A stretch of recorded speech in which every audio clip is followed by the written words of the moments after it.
বিশুদ্ধ ভাষাটা এত জরুরি যে আল্লাহ তাআলা তার প্রিয় হাবিবকে মায়ের বুকের দুধ থেকে বঞ্চিত রেখেছেন শুধু বিশুদ্ধ ভাষার জন্য।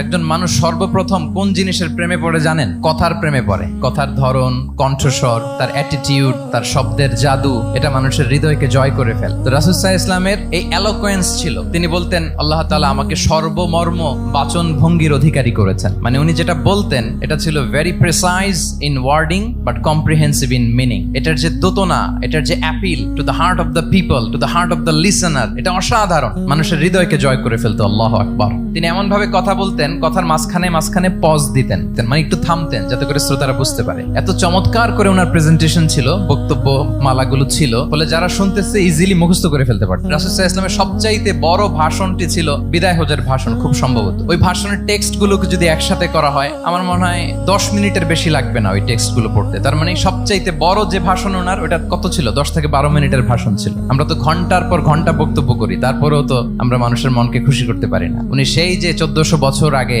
10 মিনিটের একটা ছোট্ট ভাষণ দিলেন, গোটা বিশ্ব আজও হাবুডুবু খায় ওই ভাষণের ভেতর, ঠিক কিনা বলেন? মাঝে মাঝে এমন আবেগঘন বক্তব্য উপস্থাপন করতেন, সাহাবারা অশ্রুসিক্ত হতো। আবার যুদ্ধের ময়দানে যখন কমান্ড করতেন, তখন তিনি রেগে যেতেন। উঁচু কণ্ঠে তিনি কথা বলতেন, মনে হচ্ছে একজন সেনাবাহিনীর কমান্ডার তার ব্যাটালিয়নকে কমান্ড করছেন। আল্লাহু আকবার।